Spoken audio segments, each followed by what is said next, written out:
உலகத் தமிழர்களுக்கும் தமிழறிந்த மாந்தர்களுக்கும் தமிழன் தொலைக்காட்சியின் வணக்கம். வணக்கம். இன்று நமது அரசியல் அரங்கம் நிகழ்வில் கலந்து கொள்வதற்காக அம்பேத்கர் விடுதலை கழகத்தின் தலைவர் திருமிகு ஏஜே சக்திவேல் பறையனார் அவர்கள் வருகை தந்திருக்கிறார். அவரோடு நாம் பேசுவோம். வணக்கம். தமிழன் தொலைக்காட்சிக்கு மிக்க வருகை தந்திருக்கும் வணக்கம். அம்பேத்கர் விடுதலை கழகம் நிறுவனர் தலைவர் ஏஜே சக்திவேல். நான் இந்த கட்சியை நாங்கள் எதுக்கு தொடங்கினோம், யாருக்காக தொடங்கினோம், இந்த அடிப்படை வசதி இல்லாமல் இந்த மக்கள் வாழ்கிறார்கள் இந்தியா மண்ணில். அதற்காக புரட்சியாளர் அம்பேத்கர் ஏற்படுத்தி கொடுத்த அரசியலமைப்பு சட்டத்தை இந்த நாடு முழுவதும் பயன்படுத்தி வருகிறார்கள். ஆனாலும் எங்கள் சமூக மக்கள் இன்னும் கூட இந்த நாட்டில் ஜனநாயகம் இல்லை, சுதந்திரம் இல்லை, சமத்துவம் இல்லை, அடிப்படை வசதி இல்லாமல் தான் தீண்டாமையால் வாழ்கிறார்கள். அப்படி இருக்கையில் இது போன்ற தலைவர்களெல்லாம் இந்த மக்களுக்கு தேவைப்படுகிறார்கள். அந்த அடிப்படையில் தான் நாங்கள் அம்பேத்கர் விடுதலை கழகத்தை ஆரம்பித்து அந்த சமூக மக்களுக்காக நாங்கள் போராடி வருகிறோம். அப்படி இருக்கையில் எங்கள் மக்கள் இந்த நாட்டை ஆள முடியவில்லை. எங்கள் மக்கள் இந்த நாட்டில் ஒரு முதலமைச்சராக வருவதற்கு கூட இங்கே இடமில்லாமல் தான் இருக்கிறது. தொடர்ந்து 75 ஆண்டு காலம் சுதந்திரம் பெற்று இந்த சமூகம் இந்தியா இருக்கிறது. அப்படி இருக்கையில் தமிழகத்தில் தொடர்ந்து திமுக அதிமுக தான் இந்த நாட்டை ஆண்டு கொண்டிருக்கிறது. இன்னும் சொல்லப்போனால் திமுக சர்வாதிகாரம் செய்து வருகிறது. தமிழகத்தில் தொடர்ந்து ஆட்சியில் அவர்கள் தான் இருக்கிறார்கள். இப்போ உங்கள் நோக்கம் திராவிட முன்னேற்ற கழகத்தை அந்த அரசு கட்டிலிருந்து இறக்க வேண்டும், அப்படிதான்? கண்டிப்பாக, நிச்சயமாக. எனக்கு மட்டுமில்லை, ஒவ்வொரு தலைவர்களுக்கும் அது இருக்கிறது. ஏனென்று கேட்டால் அவர்களே இந்த நாட்டை ஆண்டு கொண்டிருந்தால் இங்கே கிட்டத்தட்ட 8 கோடி மக்கள் வாழ்கிறோம். சாதியால் பிரிந்தது தமிழன், இது ஒரு பக்கம் இருந்துட்டு போகட்டும். ஆனாலும் எந்த தமிழனும் இந்த நாட்டை ஆள முடியவில்லை. இது எங்களுக்கு வருத்தம் அளிக்கிறது. இப்போ ஆளுகிறவர்கள் தமிழர்கள் இல்லையா? தமிழர்களே இல்லை. திராவிடம் என்று சொல்லிக்கொண்டு ஒரு கூட்டம் இருக்கிறது. அவர் தெலுங்கர்கள். இப்போ தமிழில் இருந்து பிறந்தது தானே தெலுங்கு மொழி? இல்லை, அப்படியெல்லாம் இல்லை சார். அது கட்டுக்கதை. அது இங்கே தமிழர்கள் மாமன்னர்களெல்லாம் இருந்திருக்கார்கள். நாடு முழுவதும் தமிழர்கள் இருக்கிறார்கள். இது திராவிட கூட்டம் பெரியாரெல்லாம் இதெல்லாம் ஒரு சூழ்ச்சி செய்து திமுக ஆண்டு கொண்டு இருக்கிறது. கண்டிப்பாக ஒருபோதும் தெலுங்கர்களும் தமிழர்களும் ஒன்றல்ல. இப்போ வரலாற்று ஆய்வாளர்களே என்ன சொல்கிறாங்க, திராவிட மொழி குடும்பம் அப்படின்னு போட்டால் அதுக்கு தலைமை முதல் மொழி தாய்மொழி தமிழ் தான். அதில் பிரிந்தவர்கள் தான் தெலுங்கு, மலையாளம், கன்னடம். உண்மைதான். அது எந்த மாற்றமும் இல்லை. கர்நாடகா, தமிழ், இதெல்லாம் தமிழ் தெலுங்கு போது அவங்க உங்கள் உறவினர்கள் தானே? இல்லை சார், தனியாக நாடு பிரிக்கப்பட்டது. தனியாக அந்தந்த மாநிலத்துக்கு ஒவ்வொரு தலைவர்கள் இருக்கிறார்கள். இப்போ நம்ம போயிட்டு கர்நாடகாவில் முதலமைச்சர் ஆக முடியாது, ஆந்திராவில் போய் முதலமைச்சர் ஆக முடியாது, கேரளாவில் போய் முதலமைச்சர் ஆக முடியாது. ஆனால் இங்கே முதலமைச்சர் ஆகலாம். இங்கே இருக்கிற மக்கள் புரிதல் இல்லாமல் வாழ்கிறார்கள். காசுக்காக ஓட்டு போட்டு இந்த திமுககாரங்க, இந்த திமுக கூட்டம் இந்த நாட்டையே குட்டிச்சவராக்கி எங்கள் மக்கள் எல்லாம் வாழ விடாமல். இப்போ அண்ணா திராவிட முன்னேற்ற கழகத்தினர் காசு கொடுக்கலையா? 2 கட்சியுமே கொடுக்குது. எந்த கட்சி வந்தாலும் இந்த நாட்டில் காசு கொடுத்து தான் ஜனநாயகத்தை முழுகடித்து காசு கொடுத்து தான் வெற்றி பெறுறாங்க. அதில் எந்த மாதிரி பார்வையில் தமிழர் ஆட்சி செய்யக்கூடாது, தமிழர் தான் ஆட்சி செய்ய வேண்டும் தமிழ்நாட்டைன்னு சொல்கிறீங்க. ஆமாம். எடப்பாடி பழனிசாமி ஒரு தமிழர் தானே? கண்டிப்பாக ஆளலாம் சார், ஒன்றும் மாற்றம் இல்லை. ஊழல் இல்லாமல் ஒரு ஆட்சி நடக்கணும் தமிழ்நாட்டில். ஏதாவது ஒரு கொள்கையில் நீங்கள் உறுதியாக இருக்கணும். அவர் தமிழர்னு சொல்லும்போது அங்கே ஊழல்னு சொல்கிறீங்க. ஆமாம் சார், இது அடிப்படையாக நாங்கள் பார்த்துட்டு தான் இருக்கிறோம். கிட்டத்தட்ட ஊழலாக இருக்கக்கூடாது, வேற்று மொழிக்காரர்களாகவும் இருக்கக்கூடாது. ஒரு நல்ல பண்பாளராக இந்த ஒரு நாட்டை ஆளணும்னு சொன்னால் ஒரு ராஜா எப்படி இருப்பார், அந்த நாட்டு மக்களை பாதுகாக்கணும். அந்த ராஜாவுடைய கடமை அதுதான். அப்படி தான் ஒரு அது ஒத்து வருமா? அது முடியாட்சி, இது மக்களாட்சி சார். இன்றைக்கி பார்த்தீங்கன்னா திமுக ஆட்சியில் ஏகப்பட்ட தீண்டாமை இருக்குது. ஒரு வீதி விட்டு இன்னொரு மக்கள் எங்கள் சமூக மக்கள் அந்த வீதிக்கு போக முடியல. ஒரு பொண்ணை காதலிச்சா நாடக காதலும் கொலை பண்ணிடுறான். அது மட்டும் இல்லாமல் நீங்கள் பார்த்தீங்கன்னா புரட்சியாளர் அம்பேத்கர் ஒரு வாக்கியத்தை சொல்லியிருக்காரு. இது போன்ற கிராமப்புறத்தில் இருக்கிறவங்களாம் நகரப்புறத்துக்கு வர வேண்டும். அங்கே தாழ்வு மனப்பான்மையிலேயே அவன் கல்வி அறிவு இல்லாமல் வாழ்ந்துங்கிறான். தாழ்வு மனப்பான்லேயே வந்து நகரத்துக்கு வந்தால் மட்டும்தான் அவனுடைய மனிதனுடைய உணர்வை அவன் புரிந்து கொள்வான். அதனால் அங்கே வந்து தீண்டாமை அதிகமாக இருக்குது கிராமப்புறத்தில். இப்போ நகரத்தில் வந்து எல்லாமே வந்து வராங்க போகிறாங்க, எந்த பிரச்சனையும் இருக்காது. இப்போ நான் வந்து மதுரைக்கு போனால் இவர் எந்த சாதிக்காரன்னு கேட்பாங்க. இதுவே எங்களுக்கு இதே நாங்கள் இது வந்து கிட்டத்தட்ட பல்லாண்டு காலமாக சுமந்துக்கணும் ஆயிரங்க. அப்படி இருக்கும். அதே நீங்கள் இழிவாக நினைக்கிறீங்க? ஆமாம் சார், அவங்க அப்படி தான் பார்க்குறாங்க சார். நீங்கள் பொது தளத்தில் போய் பாருங்கள், எங்களெல்லாம் பார்த்தா கிட்ட வந்து கேட்பாங்க, நீங்கள் எந்த சாதி சேர்ந்தவங்க. அதெல்லாம் வேணாங்க, நம்மளாம் தமிழருங்க, தமிழ் உணர்வான ஒரு மொழி நமக்கு, நம்ம ஏன் பிரிஞ்சு வாழணும், அப்படியெல்லாம் நாங்கள் விவாதம் பண்ணியிருக்கோம். அதனால் இது போன்ற பிரச்சனைகள்லாம் ஏற்படுது. திராவிட கூட்டம் தான் சார் இதுக்கு. திராவிட கூட்டத்தில் இருக்கிற கட்சிக்காரங்க மட்டும்தான் இதெல்லாம் பண்ணிட்டு இருக்காங்க. திராவிடத்தால் தான் சாதி வந்து ஒழிக்கப்படுகிறது. இல்லை சார், பொய் சார். சாதியில் சமத்துவம் ஏற்படுத்த உழைத்திருக்கிறார்கள் அப்படிலாம் சொல்கிறாங்க. சரிங்க சார், நீங்கள் பெரியாரை பற்றி பேசுகிறாங்க. இப்போ சீமான் கூட விமர்சனம் பண்ணிட்டாருன்ட்டு பெரியாரை வந்து சீமானை வந்து விமர்சனம் பண்ணுறாங்க. இதெல்லாம் தப்பான கருத்து. பெரியார் அப்படி தான் பேசினார். பல்லர்களும் பறையர்களும் ஜாக்கெட் அணிவதால் தான் துணி வந்து அதிகமாக விலையை போயிடுச்சுன்னு சொல்லிட்டார். பெரியார் இப்படியே சொல்லியிருக்காரு. அவர் இவர்களெல்லாம் அணிய வேண்டும் அப்படின்னு தான் சொல்லியிருப்பார். பொய் சார் அதெல்லாம். பெரியார் வந்து இப்படியெல்லாம் வந்து விமர்சனம் பண்ணியிருக்கார். சாதியை வந்து விமர்சனம் பண்ணியிருக்காரு. பெரியாருக்கு முன்னாடி எவ்வளோ தலைவர் எங்கள் பட்டியலில் நம்ம சாதியே இருக்கக்கூடாதுன்னு தானே பேசினார். இல்லை சார், சில இடத்துல பேசியிருக்காரு. இப்போ சீமான் கூட, இப்போ நான் கூட பெரியாரை ஏற்றுக்கணும் ஒரு காலத்தில், காமராஜரை ஏற்றுக்கினேன். இதுக்கு உள்ளே வரப்போது தான் தெரியுது எங்களுக்கு. அப்போ காமராஜர் சரியில்லை, பெரியார் சரியில்லை. இல்லை, காமராஜ் வந்து இந்த மக்களுக்கு இப்போ கல்வி அறிவு வந்து சாராயத்தை வந்து கலைஞர் வீதி வீதிக்கு திறந்தார். ஆனால் வீதி வீதிக்கே வந்து காமராஜர் வந்து கல்வி திறந்தார். அது அண்ணன் நான் சொல்லலை, திருமாவை சொல்லியிருக்கார். திருமாவை அப்படி சொல்லியிருக்கு. காமராஜ் வந்து நான் தமிழ்நாடு முழுவதும் கல்வி படிக்க வேண்டும் குழந்தைங்க. ஒரு மரியாதைக்குரிய தலைவராக திருமாவை ஏற்கிறீர்கள், உங்கள் பேச்சிலேருந்து தெரியுது. இல்லை சார், நான் ஏற்றுக்க மாட்டேன். இந்த சமூகத்துக்கு யாரெல்லாம் எதிர்பார்க்காங்களோ அவங்கெல்லாம் எங்களுக்கு எதிர்ப்பு தான். இப்போ எழுச்சி தமிழர் வந்து பறையர் சமுதாயத்துக்கு எதிரானவரா? ஆமாம் சார். என்னன்னு கேட்டிங்கன்னா, ஒரு சமுதாய தலைவர்னு சொன்னால் ஒரு லட்சியம் இருக்கணும், ஒரு கோட்பாடு இருக்கணும், ஒரு புரட்சி இருக்கணும். அப்படி இருந்தவர் தான் பாபா சாஹேப் அம்பேத்கர். ஆனால் இவர்கிட்ட இல்லை, ஆரம்பத்தில் இருந்தது. கருணாநிதி சாம்பலை கூட நாங்கள் மன்னிக்க மாட்டோன்னு சொன்னவர் தான் அண்ணன் தோல் திருமா. அதுக்கு பிறகு இந்த சமூகத்தை அடகு வச்சு. உங்களுக்கு கலைஞர் மேலே கோபத்தினால திருமா அவர்கள் மீதும் கோபப்படுறீங்க? இல்லை சார், இல்லை சார். ஏன்னு கேட்டால் பறையர்னு தனியாக இந்த நாட்டில் பிரித்து வச்சுருக்காங்க. பறையர் சமூகம் அவங்க இப்படி தான் இருக்கணும், நாங்கள் இப்படி தான் இருப்போம்னு சொல்லிட்டு இடுகாடு முதல் கொண்டு, பொதுத்தளம் முதல் கொண்டு, ஊர் முதல் கொண்டு, சேரி முதல் கொண்டு பிரித்து வச்சுக்கிற நாடு இந்தியாவில் எல்லா நாட்டிலையும் இருக்குது. இந்தியா முழுவதுமே இருக்குது. சாதி வெறி பிடித்த நாடு என்று சொன்னால் இந்தியா. அப்படி இருக்கையில் அண்ணன் திரும்ப ஆரம்ப கட்ட காலத்தில் நாங்கள் வந்து இந்த மக்களை ஒருங்கிணைத்து போராடி வெற்றி பெற்று இந்த நாட்டின் முதலமைச்சர் ஆகும் என்று சொன்னார். ஆனால் பிறகு வந்து அதை பயன்படுத்தவே இல்லை அவர். உங்களை மாதிரி எதிரும் புதிருமா இருந்தால் அவர் எப்போ முதலமைச்சராக வருது? இல்லை சார், இப்போது நான் என்ன சொல்கிறேன்னு கேட்டால், அண்ணன் திருமா வந்து ஒரே கொள்கையோடு இருந்திருந்தாருன்னா இந்த மக்கள்லாம் ஒன்றாக அவருக்கு வாக்களித்திருப்பாங்க, வெற்றி பெற்றிருப்பார். ஆனால் அவர் எல்லாமே திமுகவை கேட்டுக்கந்து எல்லா வேலையுமே செய்வார். ஆனாலும் இப்படிலாம் செய்கிறாருன்னா கூட அதாவது பட்டியலின மக்களில் ஒரு பெரிய தலைவராக அவரை பின்பற்றவர்கள் ஆயிரக்கணக்கில் லட்சக்கணக்கில் இருக்கிறாங்க. அப்படி ஒரு நிலைக்கு வந்திருக்கிறாருன்னு போது அவருடைய ஆளுமை திறன், அவருடைய உண்மை, அதெல்லாம் தானே காரணமாக இருக்கணும். உண்மையாக சொல்லப்போனால் அண்ணன் திருமா அவருடைய பேச்சாற்றலும் அவருடைய கொள்கையும் அவருடைய கோட்பாடும் இதில் எந்த மாற்றமும் இல்லை. அது இந்த சமூகத்திற்கு பயன்படுத்தியிருந்தால் இந்த சமூகம் சுதந்திரம் பெற்றிருக்கும். இதுதான் எங்களுடைய கொள்கை. ஒரு வீட்டில் ஒரு அண்ணன் இருக்கிறார், ஒரு திறமசாலியாக இருக்கிறார், அந்த வீட்டை பாதுகாக்கிறேன் என்று சொன்னால் அவரை நாங்கள் ஏற்றுக்கொள்வோம். அந்த வீட்டிலிருந்து பக்கத்து வீட்டில் போய் அந்த வீட்டுக்காருக்கு உதவி செய்தால் நாங்கள் எப்படி ஏற்றுக்கொள்வோம்? இப்போ எல்லா மக்களும் ஒரு சமுதாயமாக வாழ்கிறோம். மனிதர்கள் வந்து சமூக விலங்குன்னு சொல்லுவாங்க. ஒருத்தரை சார்ந்து ஒருத்தர் தான் வாழ முடியும். அப்படின்ற போது மற்ற மக்களை அனுசரித்து போகிறது இல்லை சார். நாங்கள் கூட எங்கள் தமிழ்நாட்டில் 8 கோடி மக்கள் நாங்கள் இருக்கிறோம். எங்களுக்கு மொழி தமிழ் மொழி. அதே போன்ற அனைத்து மக்களும் எங்களுக்கு சகோதரர்கள். அவர்களும்னா எங்களை பிரிக்கலாம். நாங்கள் தீண்டாமையால் பார்க்கலாம், காலனிக்காரனாக பார்க்கலாம், சேரிக்காரனாக பார்க்கலாம். நாங்கள் ஒருபோதும் தமிழர் அப்படி பார்ப்பதே அல்ல. மனித உணர்வு, மனிதனை புரிந்து கொள்ள வேண்டும். இதுதான் எங்களுடைய கொள்கையாக இருக்கிறது.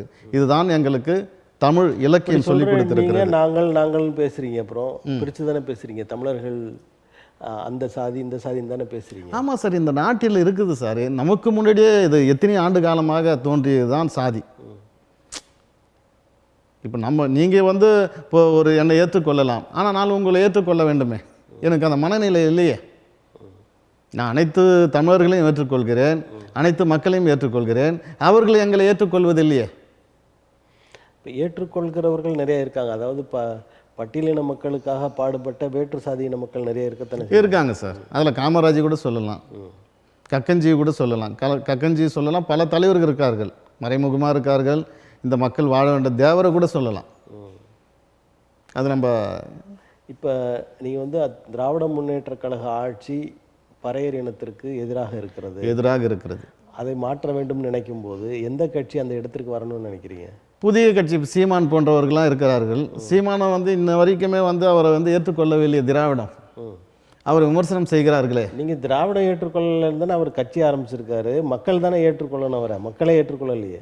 ஆமாம் சார். இப்போ பார்த்தீங்கன்னா மக்கள் தான் ஏற்றுக்கொள்ளணும், மக்கள் ஏற்றுக்கிறாங்க, அதுக்குள்ளே வந்து விமர்சனம் செய்கிறார்கள். எது திமுக ஏற்றுக்கொண்டா கண்டிப்பாக அதிகமாக வாங்கியிருப்பார்ல. ஆமாம் சார். இப்போ 36 லட்சம் வாக்குகளை பெற்று பெரும்பான்மையாக அவருக்கு அங்கீகாரம் கொடுத்துருக்குது சார் தமிழ்நாட்டில். அடுத்த முறை அவர் ஆட்சிக்கு வந்துடுவார், கண்டிப்பாக வருவார் சார். நிச்சயமாக ஒரு போராட்டம் வெல்லும். நான் ஒன்றும் நாம் தமிழர் கட்சி அல்ல, நான் அம்பேத்கர் விடுதலை கழகத்தின் ஒரு கட்சி நிறுவன தலைவர் தான். ஆனால் இருந்தாலும் யாருக்கு வலிமை இருக்கிறதோ, யாருக்கு போராட்டம் இருக்கிறதோ அவங்கள பாராட்ட வேண்டிய கடமை நமக்கு இருக்கிறது. இப்போ இந்த இடத்துல கட்சியில் வந்து அதாவது தேர்தலில் நிற்காவிட்டாலும் கூட தமிழக வெற்றி கழகம் தமிழ்நாடு அரசியலில் முன்னணியில் இருக்கிறது அப்படின்னு சொல்கிறாங்க சார். அது ஒரு அது வந்து எப்படின்னு கேட்டிங்கன்னா ஒரு சினிமா ஷோ சார் அது. இப்போ பார்த்தீங்கன்னா விஜய்க்கு பார்த்தீங்கன்னா ஒரு 53 வயசு 54 வயசு இருக்கிறது. அவர் சினிமா திரையில் தான் நடிச்சிருக்காரு, அரசியலுக்கு வரல இது வரைக்குமே. அவர் படம் எடுத்தாங்கன்னா 200 கோடி ரூபாய் 250 கோடி ரூபாய் அவருக்கு வந்து கால் ஷீட் பணம் கொடுத்துடணும். அப்படி இருக்கும்போது மக்கள்லாம் என்ன பண்ணுவான்னு கேட்டால் 3000 ரூபாய் டிக்கெட் 4000 ரூபாய் டிக்கெட் வாங்கி அந்த படத்தை பார்க்க வேண்டிய சூழல் ஏற்பட்டு ஒரு சாதாரணமாக அப்படி இருக்கையில் இத்தனை லட்சம் கோடி ரூபாய் சம்பாதிச்சவர் எப்படி மக்களை பாதுகாப்பார்? அவருக்கு முன்னாடி நிறைய தலைவருங்க இருக்காங்க சார். இங்கே இப்போ நாங்கள்லாம் இருக்கிறோம், எங்களுக்கெல்லாம் அந்த வாய்ப்பு கிடைச்சா இந்த நாட்டு சுதந்திரத்தை பெற்று தந்த புரட்சியாளர் பாபா சாஹேப் அம்பேத்கர் போல் இந்த நாட்டுக்கே நாங்கள் சட்டத்தை ஏற்றுவோம், இந்த நாட்டு மக்களை பாதுகாப்போம். இப்படியெல்லாம் எங்களுக்கு கொள்கையும் ஒரு லட்சியமும் ஒரு வெறியும் இருக்கிறது. சினிமா மோகத்தில் வந்த விஜய் வந்து இந்த நாட்டை ஆள முடியாது சார். அதாவது அவருடைய தொழில் மூலமாக ஒரு மிகப்பெரிய அளவிற்கு சம்பாதிக்கிறார். அதை வைத்து அதன் மூலமாகவும் அரசியலை வைத்து அதன் மூலமாகவும் எளிய மக்களுக்கு பயனை கொடுக்க மாட்டார் எப்படின்னு நீங்கள் உறுதியாக எப்படி சொல்கிறீங்க? கண்டிப்பாக சார். என்னன்னு கேட்டிங்கன்னா நல்ல கேள்வி இது. அவருக்கு பணம் இருக்குது, அந்த பணத்தை பாதுகாக்கணும். அதே போல் அரசியலுக்கு வந்தால் ஒரு நாட்டுக்கு முதலமைச்சராக இல்லாம். இப்போ சினிமா ஒரு மோகம்தான், ஆனால் அரசியல் வந்து ஒரு ரெக்கார்டு. இது தமிழ்நாட்டில் ஒரு முதலமைச்சர் ஆகினாருன்னு சொல்லிட்டு அதனால் வந்து அந்த மோகத்தில் தான் இப்போ அவர் வராரு.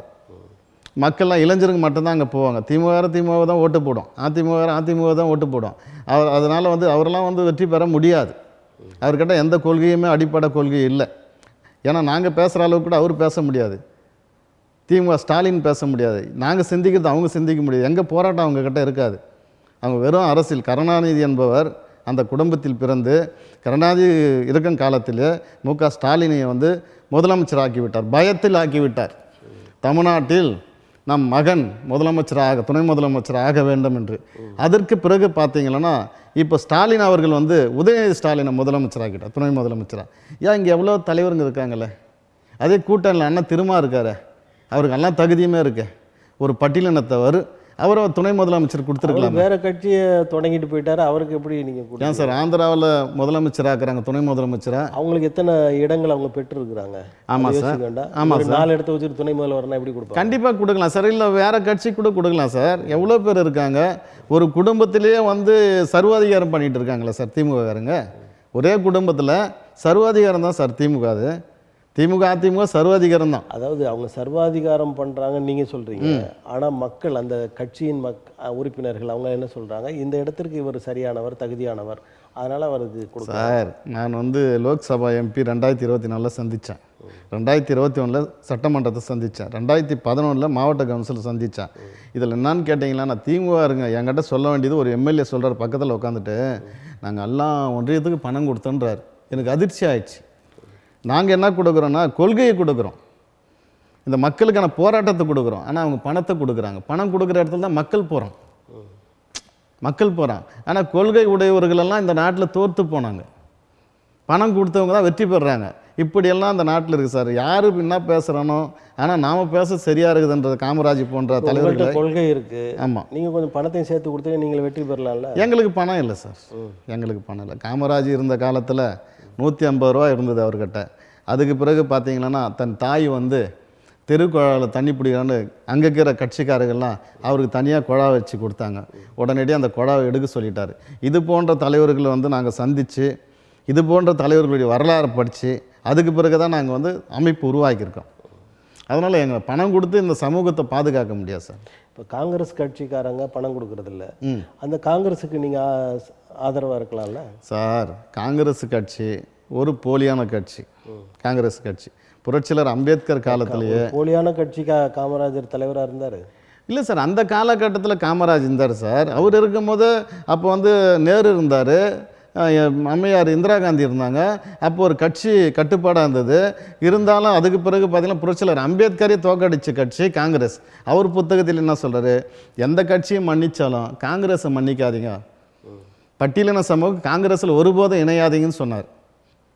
அப்படி இருக்கக்கூடிய காங்கிரஸ் இன்னைக்கு திமுகவில் வந்து இணைத்து கொண்டு தமிழகத்தில் இல்லைன்னா ஒரு வாக்கு கூட பெற முடியாது. இன்றைக்கி இருக்கிற சூழலில் காங்கிரஸ் வந்து தமிழ்நாட்டில் ஒரு தொகுதி கூட வர முடியாது. இப்போ 2026 யார் ஆட்சியை பிடிப்பாங்க தமிழ்நாட்டில்? தமிழ்நாட்டில் திமுக வரக்கூடாது சார். திமுக உங்களுடைய விருப்பம், மக்கள் விருப்பமும் இருக்குது அதில். ஆனால் அதை மக்களில் நீங்கள் போய் பார்க்குறீங்க. நீங்கள் ஒரு தலைவர், அரசியல் தெரிந்தவர், இது இப்படி நடக்கும் அப்படின்னு நீங்கள் கணிக்கலையா? கணிச்சிருக்கேன் சார். மக்கள் என்ன சொல்கிறாங்கன்னு கேட்டால், கலைஞர் காலத்திலும் சரி, ஸ்டாலின் காலத்திலும் சரி, குடும்ப அரசியல் பண்ணுறாங்க. குடும்ப அரசியல் பண்ணி இந்த மக்களை வந்து வாக்களிப்பதற்கு பணம் கொடுத்து வாக்களிக்கிறாங்க என்ற ஒரு குற்றச்சாட்டு நீண்ட நெடிய நாட்களாக இருக்கிறது. இது அனைத்து மக்களுக்குமே தெரியும். இந்தியாவில் தமிழ்நாட்டில் காசு கொடுத்தால் மட்டும்தான் வாக்கு பெற முடியும், சிம்மாசனத்தில் அமர முடியும் என்பது அனைவருக்குமே தெரியும். இப்போ அவங்க காசு கொடுக்க போகிறாங்க, அவங்க தான் மறுபடியும் சிம்மாசனத்துக்கு வரமாட்டாங்க சார், வரமாட்டாங்க. இந்த 5 ஆண்டு காலத்தில் காசு கொடுக்க போகிறதில்லன்னு நினைக்கிறீங்க? கண்டிப்பாக காசு கொடுப்பாங்க. காசு கொடுக்காம அரசியல் மக்கள் ஓட்டு போட மாட்டாங்கன்றீங்க? சில பேர் போடுவாங்க சார், சில பேர் போடுவாங்க, சில பேர் போட மாட்டாங்க. அது திருப்தியில் இருக்கிறவங்கலாம் அதிமுகவுக்கு வாக்களிப்பாங்க. இப்போ நான் என்ன கேட்குறேன், உங்கள் பார்வையில் 2026 தேர்தலில் வெற்றி பெறப்போவது யார்? வெற்றி பெறப்போவது யார் என்று சொன்னால் அதிமுக வெற்றி பெறும். நீங்கள் இப்போ அண்ணா திராவிட முன்னேற்ற கழகத்திற்கு ஆதரவு அளிக்கிறீர்கள்? இல்லை சார், அளிக்க மாட்டோம். யார் வந்து இந்த சமூக மக்களுக்காக போராடுறாங்களோ அவங்களுக்கு நாங்கள் வந்து ஆதரவு அளிப்போம். ஊழல் இல்லாமல் ஒரு நேர்மையற்ற அரசியல்வாதிக்கு நாங்கள் வாக்களிப்போம். இப்போ அரசியலில் வந்து ஆட்சி அதிகாரத்தில் உட்காராதவர்களை பற்றி எப்படி நீங்கள் முடிவு பண்ணுவீங்க? அவங்க ஊழல்வாதிகள் இல்லைன்னு? இல்லை சார், அன்றாட நடைமுறையில் நாங்கள் பார்க்குறோம்ல சார். இப்போ நாங்கள் அந்த மக்களெல்லாம் போய் சந்திக்கிறோம். பார்த்தீங்கன்னா இப்போ திமுக ஆட்சியில் சட்டம் ஒழுங்கு சீர்கட்டுச்சு. தமிழ்நாட்டில் சட்டம் ஒழுங்கே இல்லை. காவல்துறை ஒரு பக்கம் லஞ்சம், ரெவன்யூ டிபார்ட்மெண்ட் ஒரு பக்கம் லஞ்சம், மாவட்ட ஆட்சியர் ஒரு பக்கம் லஞ்சம், அரசியல்வாதிகள் ஒரு பக்கம் லஞ்சம். இப்படி தான் இந்த நாடே லஞ்சம் ஓயிலற்ற நாடாக மாற்றிவிட்ட திமுக அதிமுகவும் அவங்க தான் இதை மாற்றிருக்கிறாங்க. பார்த்தீங்கன்னா ஏரிப்புறம், கிராமப்புறத்தில் ஏரிங்க இருக்கும். அந்த ஏரியில் தான் வந்து மாடு ஆடு மக்கள்லாம் வந்து அன்றாட நீராடுவாங்க. அந்த ஏரியில் வந்து ஒரு மாவட்ட ஆட்சியர் உத்தரவு போடுவார், ஒரு 3 அடி எடுங்கண்ணே, அவன் 30 அடி எடுத்துறான். மணல் கொள்ளை அது ரொம்ப காலமாக நிறுத்தி நான் பல முறை வந்து புகார் அளிச்சிருக்கேன். இன்றைக்கி இருக்குது சார் அதெல்லாம். இன்றைக்கி டெண்டர் கோரன்னு சொல்லிட்டு அந்த கோர உரிமையாளர் என்ன பண்ணால் காலையில் 6 மணிக்கு ஆரம்பித்து நைட்டு 12-10 மணி வரையும் ஓட்டுறான். வீதிக்கும் நாற்றம் வீசுகிறது சாராய கடை திமுக ஆட்சியில். இது போன்ற சம்பவங்கள் நிறைய நடைபெற்று வருகிறது சார். அதனால் ஆட்சி மாற்றம் வந்தால் மட்டும்தான் நம்ம வந்து பாதுகாத்துக்க முடியும். சமீபத்தில் இடைத்தேர்தல், ஈரோடு இடைத்தேர்தல் நடந்தது. அதனுடைய முடிவுகள் உங்களுக்கு தெரியும். அதை பற்றி உங்கள் கருத்தை சொல்லுங்கள். இடைத்தேர்தல் வந்து ஈரோட்டில் நடந்துச்சு சார். அந்த இடைத்தேர்தலில் வந்து திமுக மட்டும்தான் இருக்குது, மற்ற கட்சிகள்லாம் வந்து போட்டியிடலை. நீங்கள் பெரிதாக ஆதரிக்கிற சீமான் கட்சி இருக்குது. கண்டிப்பாக அவர் அங்கே வந்துட்டு இடைத்தேர்தலை சந்திக்கிறார், நல்ல வாக்கு பெறுவார், வாக்கு பெற்று அந்த மக்களுக்கான தேவைகளை செய்வார். ஆனால் மக்கள் புரிந்து கொள்ள வேண்டும். ஆனால் அங்கே வந்து ஒவ்வொரு கிராமப்புறத்துக்கும் ஒரு 1000 ரூபாய் ஒரு ஓட்டுக்கு திமுக அளிக்கிறாங்க. அது மன வருத்தத்தை அளிக்கிறது. அதனால தான் அதிமுக மற்ற கட்சிகள்லாம் வந்து அங்கே போட்டியிடலை. இல்லை இப்போ இவர் நேர்மையானவர், ம் காசு கொடுக்காதவர், கொள்கைவாதி, தமிழ் தேசியம் பேசுகிறவர் அப்படின்ற போது அவர் வெற்றி பெற்றிருக்கணும் தானே? இல்லை சார், மக்கள் வந்து அடிப்படை வசதியாக அவங்களுக்கு தெரியல சார். மக்கள் வந்து கிட்டத்தட்ட 8 கோடி மக்கள் இருக்காங்க. யார் ஆட்சிக்கு வரணும், யார் வரக்கூடாது, அதெல்லாம் அவங்களுக்கு தெரியாமல் ஆடு மாடுகள் போல் மந்தை போல் தான் வாழ்ந்து கொண்டு இருக்கிறார்கள் தமிழர்கள். அப்படி இருக்கையில் எப்படி திமுக வீழ்த்த முடியும் என்பது தான் இங்கே ஒரு கேள்வியாக இருக்கிறது. மக்கள் வந்து தெளிவு இல்லாமல் இருக்காங்க, அறிவு இல்லாமல் இருக்காங்க, அதனால திமுகவுக்கு வாக்களிக்கிறாங்கன்றீங்களா? நிச்சயம் சார், 100% நிச்சயம். அது அதனால தான் கருணாநிதி வந்து இந்த நாட்டை ஆண்டுட்டு போயிருக்காரு. இந்தியாவில் கல்வி அறிவில் 2வது இடத்துல இருக்குது தமிழ்நாடு. அப்புறம் எப்படி நீங்கள் மக்களை சார் அவங்கவுங்க வேலையை அவங்க வேலையை சொல்லுங்கள் சார். இல்லை அப்படி இருக்கும்போது தமிழ்நாட்டு மக்களை எப்படி படித்தவனெல்லாம் வந்து பண்பாளரும் இல்லை, படித்தவனெல்லாம் மக்களை பாதுகாக்க முடியாது. அவனுக்கு தேவை என்னன்னு சொன்னால் பணம் சம்பாதிக்கணும், அவன் வீட்டை பாதுகாத்துக்கணும்.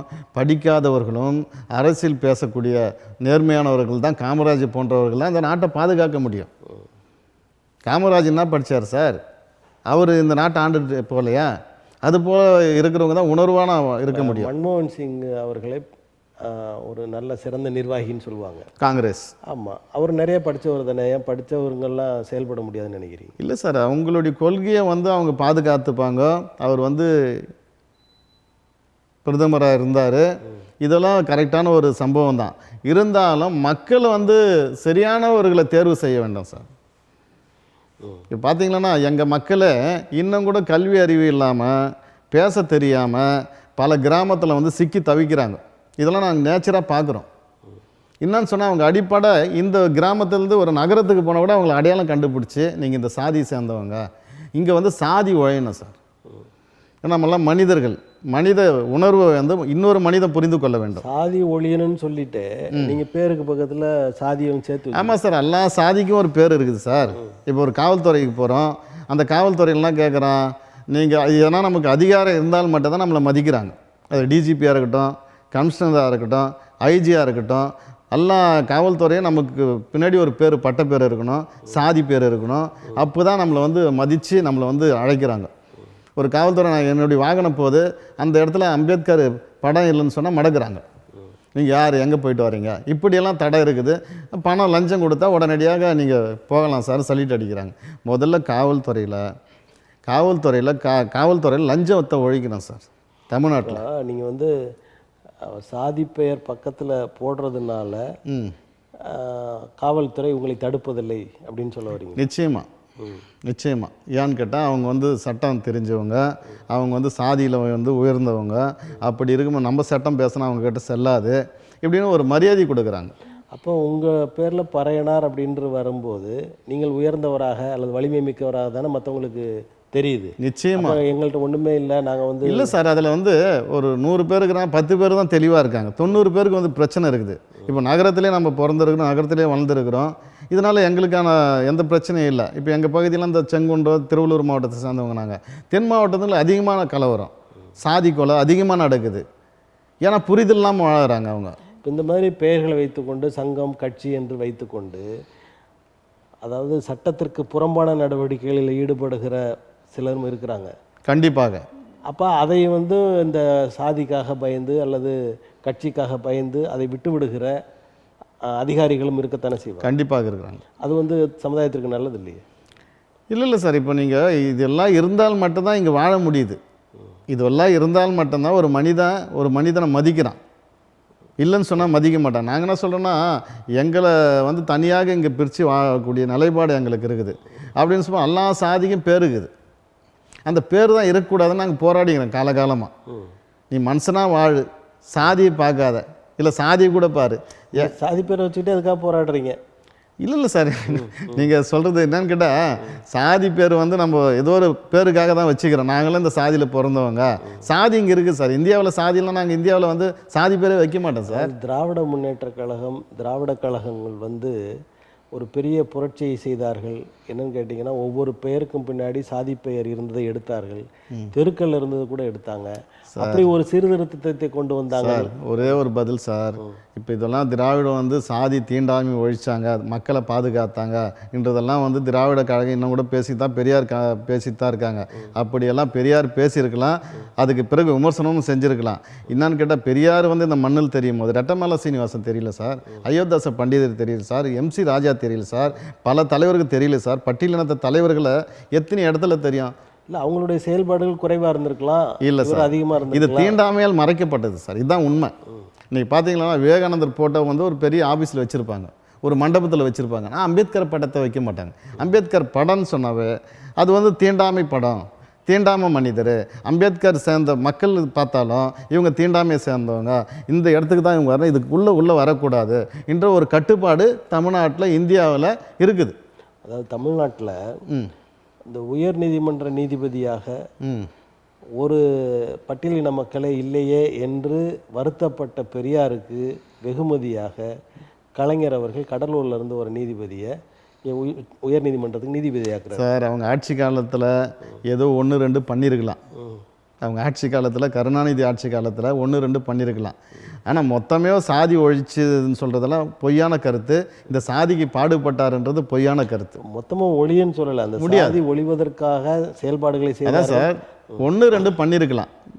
முழுமையாக வந்து காமராஜ் போன்ற கல்வி அறிவு கொடுத்த, நான் ஒரு கிராமத்துக்கு போய் ஒரு பொதுக்கூட்டுக்கு போயிருந்தேன். கல்வி அறிவு கொடுத்தாரு, ஆனால் அந்த காலத்துலேயும் சாதிகள் இருந்து கொண்டு தானே. ஆமாம் சார், அது ஒழிக்க முடியாது சார். நாங்கள் என்ன சொல்ல, அறிவு இல்லாத, சிந்தனை இல்லாத காலத்தில், மொபைல் இல்லாத காலத்தில், டெக்னாலஜி இல்லாத காலத்தில் அப்போ வந்து சாதி இருந்தது, ஒருவருக்கு ஒருவர் தெரியாது. இன்றைக்கி எல்லாமே வந்து டெக்னாலஜி வந்துடுச்சு.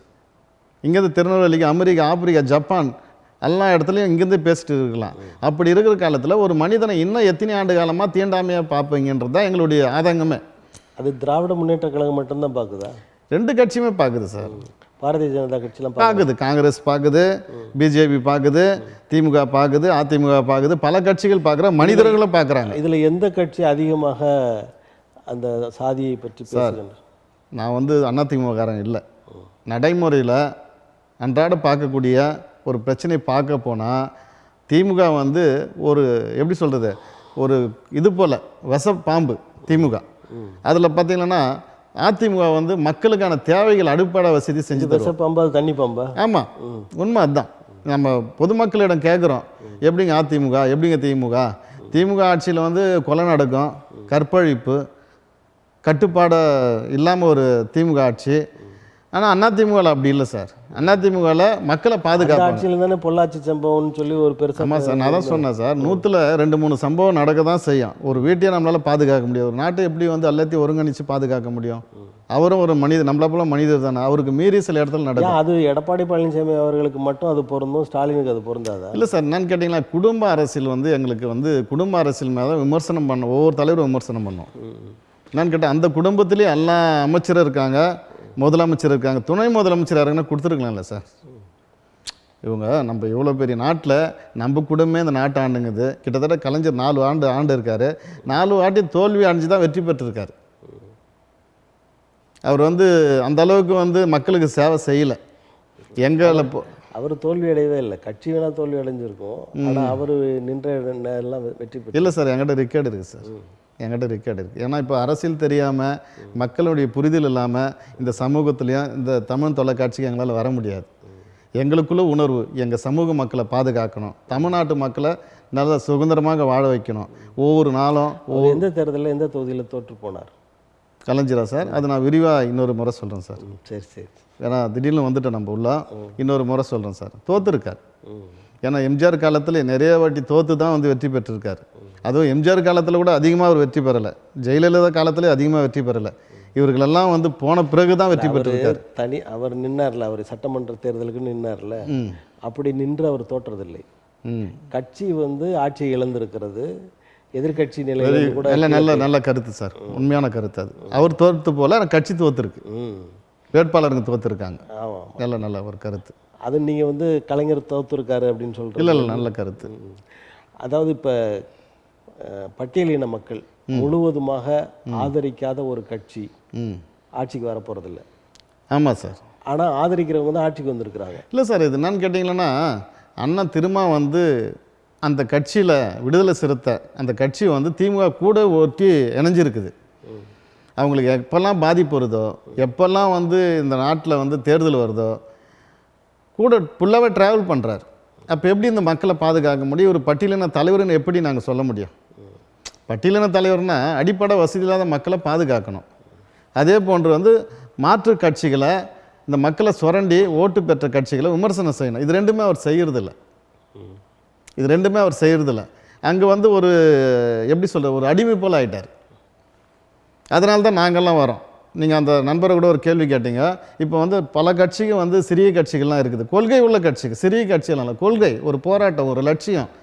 அந்த லட்சியத்தை யாருக்கு பயன்படுத்துது? மக்களுக்கு தான் பயன்படுத்தணுன்ற ஒரு கொள்கையோடு நாங்கள் வந்து களத்தில் நின்று போராடி கொண்டு இருக்கிறோம். இப்போ ஆதவ அர்ஜுனா அப்படின்றவர் வந்து விடுதலை சிறுத்தைகள் கட்சியில் இருந்தார்.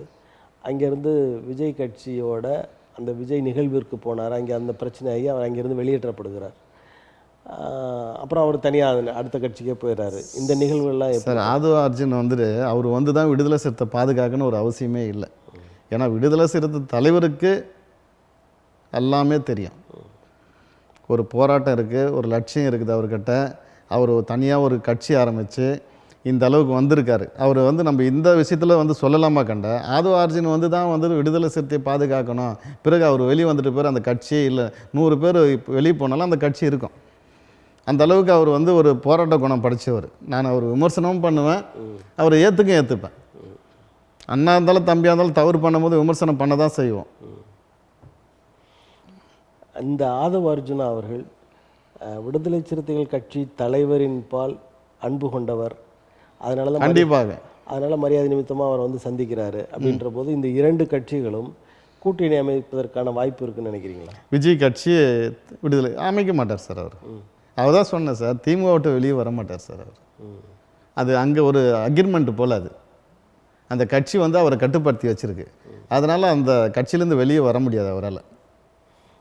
அவர் அடிமை மாதிரி இருக்கிறாருன்னு நினைக்கிறீங்க? ஆமாம், கண்டிப்பாக சார். நான் தான் சொன்னேன், அண்ணா இருந்தாலும் தம்பியாக இருந்தாலும் ஒரு தப்பு செய்யக்கூடிய நிலையில் இருக்கும் போது அவங்களை விமர்சனம் பண்ணுவதில் நமக்கு தயாராக இருப்போம். விமர்சனம் பண்ணி தான் ஆக வேண்டும். தவறுகள் செய்கிற இடத்துல இந்த நாட்டை கொள்ளடிக்கிறாங்க, கூட்டமாக கொள்ளடிக்கிறாங்க. அப்படி இருக்கும்போது நம்ம என்ன பண்ணோம்? வெளியேறி வரணும். வெற்றி பெற்றாலும் வெற்றி பெறலாம் மக்கள் இருக்குது, இதுக்கு சாதிக்கணும். ஒன்று நீங்கள் தலைவராக இருக்கீங்க, நீங்கள் அப்படி இருக்கும்போது நீங்கள் அங்கே இருக்கணுன்றதான் எங்களுடைய கேள்வி. பதவிகள் இருந்தால் நம்ம மக்களுக்கு எதையாவது செய்ய முடியுமே அப்படின்ற நிலையில் வருது. அப்படியே இருக்கலாம் சார், பதவி இருக்கலாம். நம்ம மக்களுக்கிட்டே வந்து ஓட்டு பெற்று நீ வரலாமே, அதானே இங்கே ஒரு கேள்வியாக இருக்குது. 1 கோடி மக்கள் இருக்காங்க சார் தமிழ்நாட்டில். 1 கோடி மக்கள் இருக்காங்க. 8 கோடி மக்கள் உனக்கு ஓட்டு போட தயாராக இருக்காங்க. நாங்கள் புது இடத்துல அதெல்லாம் கேள்விப்படுறோம். அண்ணா அறிவாளி, ஒரு போராளி, இந்த திருமாவுக்கு நாங்கள் ஓட்டு, ஒரு கல்வி படித்த ஒரு நாணி, அவருக்கு ஓட்டு போடலான்னு சொல்லி மக்கள், எல்லா மக்களுமே அதில் வராங்க. அப்படியும் அவர் மட்டும்தான் அங்கே இருக்கார். அங்கேருந்து அவர் வந்து திமுக பாதுகாத்துங்கிறார். இப்போ அண்ணா திராவிட முன்னேற்ற கழகம் ஒரு 4 துண்டுகளாக இருக்கின்றன. அதில் நிச்சயமாக பெரும்பான்மை இவர்கிட்ட இருக்குது, எடப்பாடி பழனிசாமி அவர்கிட்ட இருக்குன்றாங்க. இவர்கள் இந்த நிலையில் வெற்றி பெற முடியும்னு நினைக்கிறீங்களா? தேர்தலில் வெற்றி பெறணும்னா சார், இப்போ ஓ பன்னீர்செல்வம் இருக்கார், அவரையும் அழைத்து, இந்த கட்சியிலேருந்து வெளியே போன சசிகலை அம்மையாரை அழைத்து ஒரு ஒருங்கிணைத்து இந்த மக்கள்லாம் வந்து அவர்களை ஏற்றுக்கொண்டால் கண்டிப்பாக தமிழகத்தில் 2026ஆம் ஆண்டு வெற்றி பெற்று ஆட்சி அதிகாரத்தில் அமருவார்கள் என்று நிச்சயமாக அம்பேத்கர் விடுதலை கழகம் சொல்கிறது. கூட்டணி தேவையில்லைன்றீங்க? கூட்டணி தேவையில்லை. கூட்டணி வந்தால் அவர்களை வைத்துக் கொள்ளலாம். ஆனால் அது அவர்கள் எடுக்க வேண்டிய முடிவு. இப்போ இந்த 3 பேரும், அதாவது ஓபிஎஸ், சசிகலா அவர்கள், தினகரன் அவர்கள்லாம் சேர்ந்துட்டாலே, தனியாக நின்றால் கூட அதிமுக பெரும்பான்மையாக வெற்றி பெறுவார்கள் சார் அவர்கள். ஏன்னா நான் சொல்லவில்லை, மக்கள் சொல்கிறார்கள். மக்களை இதை நிச்சயமாக மக்கள் இடத்தில் நாங்கள் கண்டுகொள்கிறோம். இந்த நிலையில் திமுக வந்து ஆளுங்கட்சியாக இருக்குது, பணம் நிறைய வச்சுருக்காங்க, எல்லாருக்கும் பணத்தை கொடுத்துட்டா அதிமுக தோல்வி வருமா? இல்லை, இந்த 2 கட்சியுமே பணம் கொடுக்கும் சார். 2 கட்சியுமே சரி பணம் கொடுக்கும். ஜனநாயகத்தை அவங்க பார்க்கறதில்ல. ஜனநாயகத்தை வந்து மூழ்கி அடிச்சிடுவாங்க. சட்ட திட்டங்கள் வந்து பார்க்க மாட்டாங்க. யார் பணம் கொடுத்து வெற்றி பெற்றால் போதும் என்று நினைக்கக்கூடிய 2 கட்சிகளுமே இங்கே இருக்கிறது. அதனால்தான் 3வது கட்சியாக நாங்கள் சீமானை ஆதரிக்க வேண்டும் என்று வலியுறுத்துகிறோம். அண்ணா திராவிட முன்னேற்ற கழகம் உடைந்தது, அது இன்னும் சேராமல் இருக்குது. ஆனால் அதே நேரத்தில் இன்னும் சிலர், செங்கோட்டையன், கோகுலேந்திரா போன்றவர்கள் அங்கே இருந்தே உள்ளே வந்து இங்கே சரியில்லைன்ற மாதிரி. நிச்சயமாக சார், இப்போ கூட அவர் வீட்டுக்கு காவல்துறையை வைத்திருக்கிறார்கள். தகராறு ஏற்பட போகிறது என்று. அதனால் வந்து கண்டிப்பாக நிச்சயமாக செங்கோட்டையன் வீட்டுக்கு பாதுகாப்பு போட்டிருக்காங்க. இப்போ இது போன்ற கட்சியும் தான் சில பேர் அப்படி தான் இருப்பாங்க சார். இப்போ அந்த கட்சி மேலும் உடையும் நினைக்கிறீங்களா? கண்டிப்பாக நிச்சயமாக உடையும். சேராது. அப்போ அதிமுக வந்து அடுத்த ஆட்சிக்கு வர இல்லை சார், அந்த வாக்கு வங்கி இன்னும் கூட மக்களை, அந்த அம்மையார் ஜெயலலிதாவும் எம்ஜிஆரை நேசிக்கக்கூடிய மக்கள் தமிழ்நாட்டில் இருக்காங்க சார். அதனால வெற்றி பெறுவதற்கான வாய்ப்பு இருக்குது. கண்டிப்பாக நிச்சயமாக வெற்றி பெற்று விட்டோம் சார். ஆனால் அது திருப்தியில் இருக்காங்க திமுக நிச்சயமாக 2026ஆம் ஆண்டு வராது. அதாவது ஈரோடு தேர்தல் எங்களது வெற்றிக்கு அது ஒரு முன்னோட்டம், 200 தொகுதிகளை நாங்கள் வென்று விடுவோம் அப்படின்னு சொல்கிறார் முதலமைச்சர். சார் என்னன்னு கேட்டிங்கன்னா, திமுக ஸ்டாலின் அவர்கள் நான் கேட்குறேன், எந்த கட்சியுமே அங்கே வந்து போட்டியிடலை.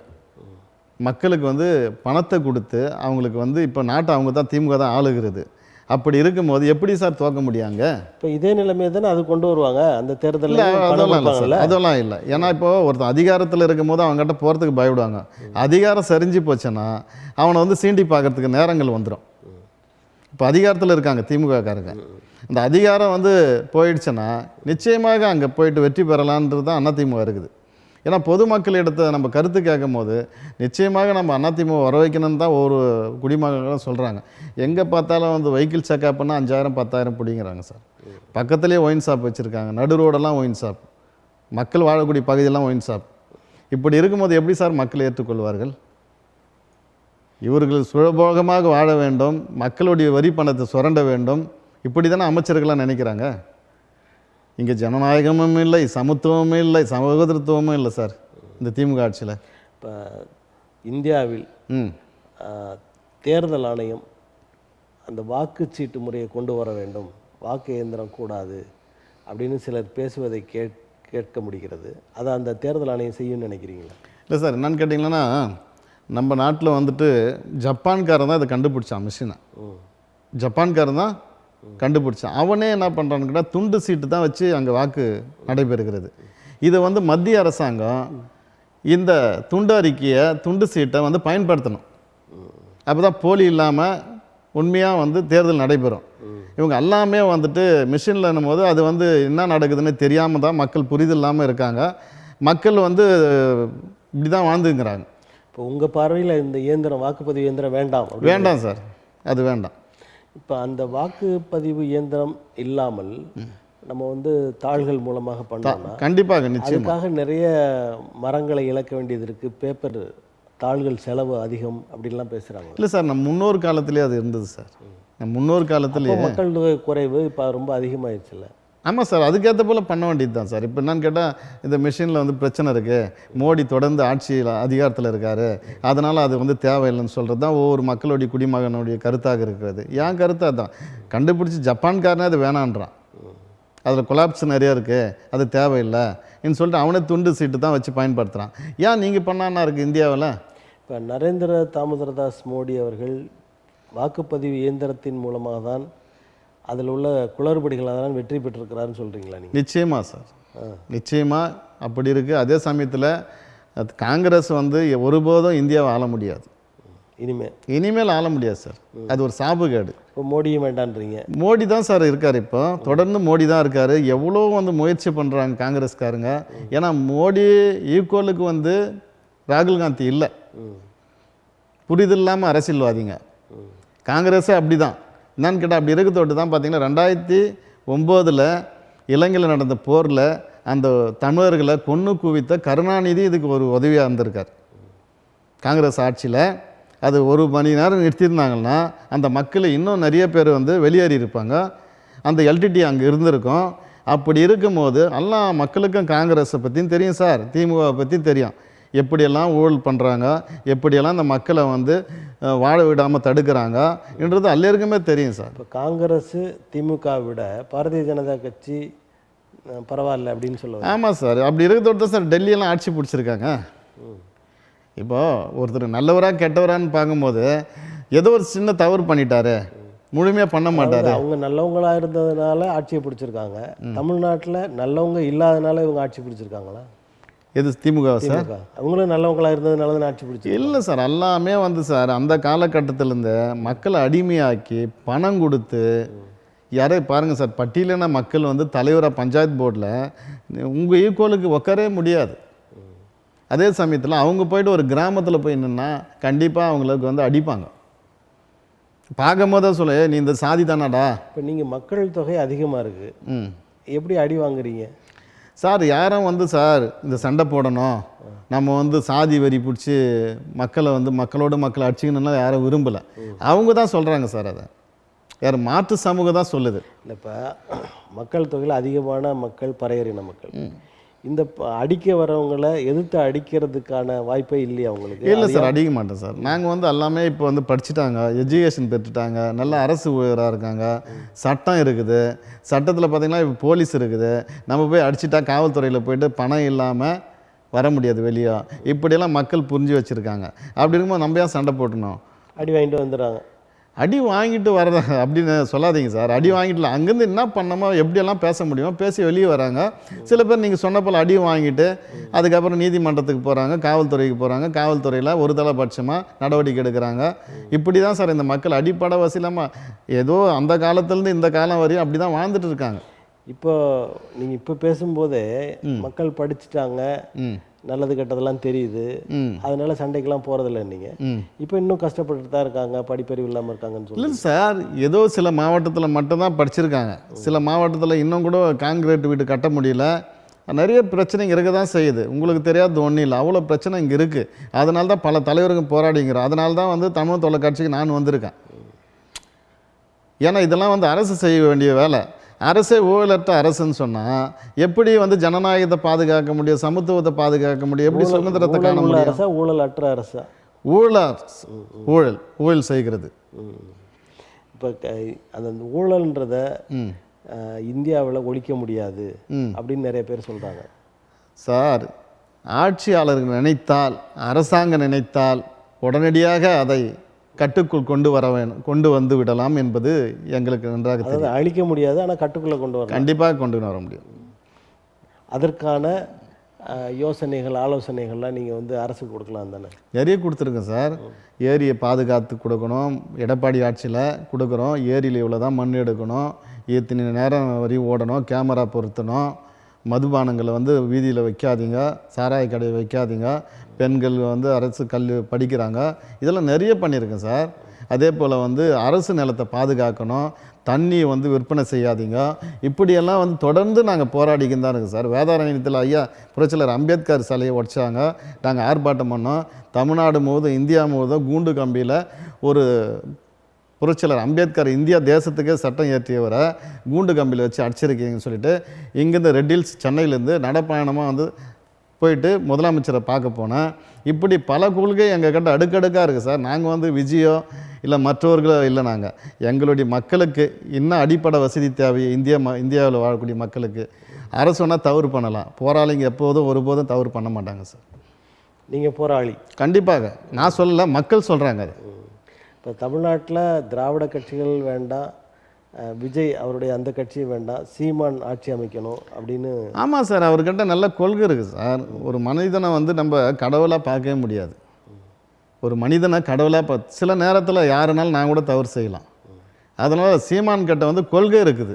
அவர் தவறு செய்தாலும் கொள்கைவாதி. கண்டிப்பாக சார். அதனால் நம்ம அந்த தவறை முழுசாக வந்துட்டு செஞ்சுட்டே இல்லையா? இப்போது நான் கூட எனக்கு 53 வயசாகும் சார். நான் கூட சின்ன வயசில் ஏதோ தவறு பண்ணியிருக்கலாம். அறிவு வந்து ஒரே நாளில் வந்துடுறதில்ல, சிந்தனை ஒரே நாளில் வந்துடுறதில்ல, போராட்டம் ஒரே நாளில் வந்துடுறதில்ல. அந்தந்த நேரத்தில் தான் நமக்கு வருது அது.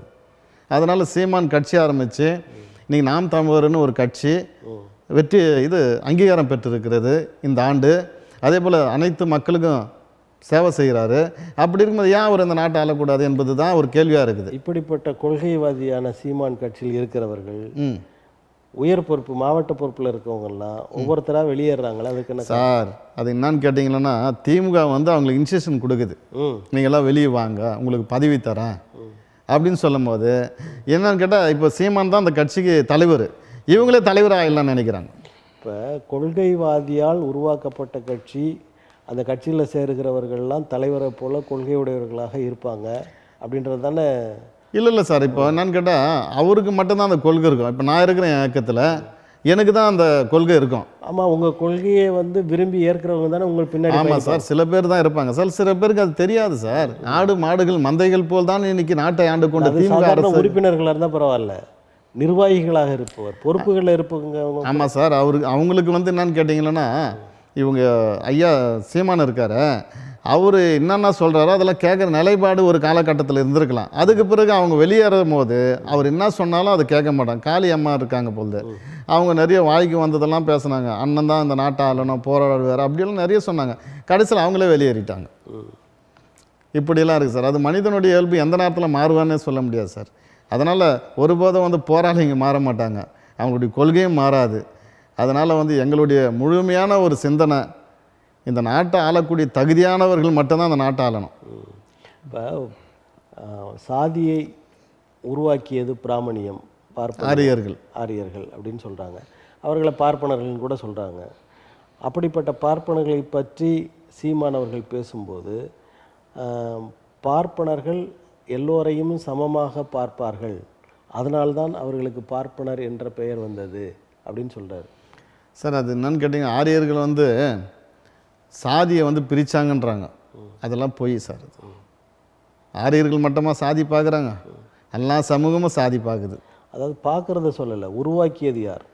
உருவாக்கியது ஆரியர்களுக்கு முன்னாடியே இருக்குது சார். அது ஆரியர்களுக்கு முன்னாடியே இருக்குது. அதுக்கு வரலாறு ஆதாரங்கள்லாம் வச்சு நல்லா இருக்குது சார். அது இருக்குது. ஏன்னு சொன்னால் இப்போ எங்கே தகராறு பண்ணாலும் எது பண்ணாலும் சாதி பிரிச்சுது ஆரியர்கள் தான், பார்ப்பனர்கள் தான், இப்படியெல்லாம் தூத்துவார்கள். அதெல்லாம் பொய்யான கருத்து. நீங்கள் பார்த்தீங்கன்னா எந்த ஆரியர்கள் வந்து எந்த இடத்துல வந்து நீ இந்த சாதிக்காரன் சொல்லியிருக்கானா? ஆனால் ஒரு தேவர் கமிட்டி சொல்லியிருக்குது, ஒரு வன்னியர் கமிட்டி சொல்லியிருக்குது. ஆனால் பார்ப்பனர் அப்படி சொல்லாமல் பின்னாடி இருக்கிற அடுத்த உயர் சாதியினரை தூண்டி விடுறாங்க. அதெல்லாம் செய்வாங்க சார், அதெல்லாம் செய்வாங்க. இப்போ நான் போயிட்டு ஒரு பார்ப்பனர் வீட்டில் உள்ளே போக முடியாது, ஒரு தேவர் வீட்டில் உள்ளே போக முடியாது. அதுதானே, அதனால தான் நாங்கள் சொல்கிறோம், சமத்துவம் இல்லை இந்த நாட்டில், சகோதரத்துவம் இல்லை, சுதந்திரம் இல்லை. ஆரியர்கள் வருகைக்கு முன்பதாகவே சாதி இருந்திருக்கு, கண்டிப்பாக இருந்திருக்குது. வேதம் காலத்திலேயே, வேதமே அவங்க காலம் தானே சொல்றாங்க, இதுக்கு முன்னாடியே இருந்துச்சு சார்.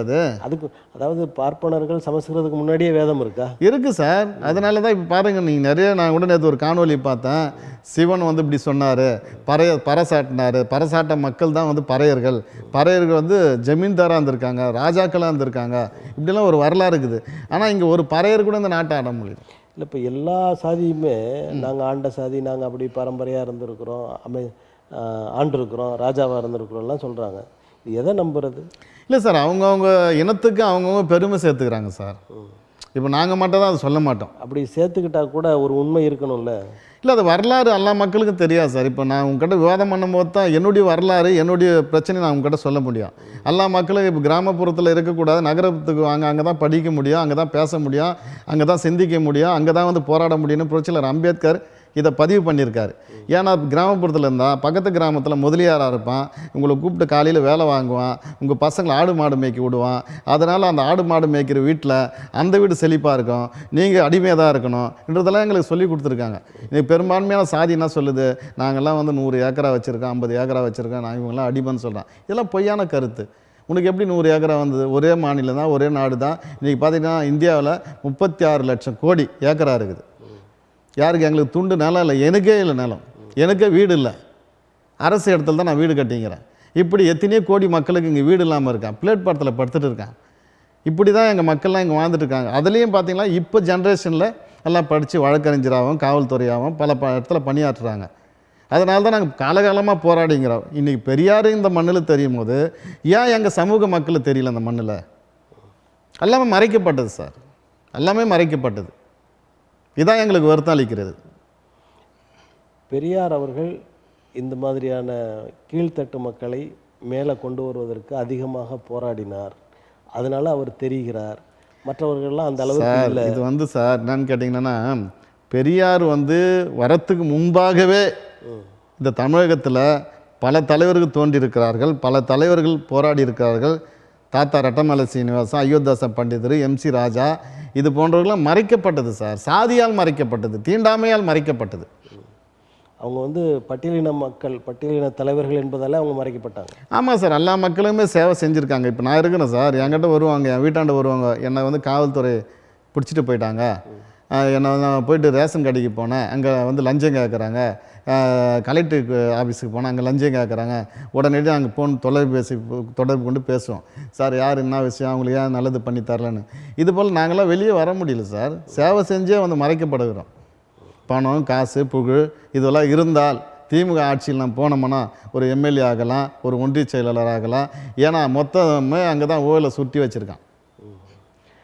உங்களது கருத்துக்களை தமிழன் தொலைக்காட்சி வாயிலாக மக்களுக்கு தந்தமைக்கு எங்களது நன்றி. நன்றி. தமிழன் தொலைக்காட்சிக்கு மிக்க நன்றி. வருகை தந்ததற்கு நன்றி.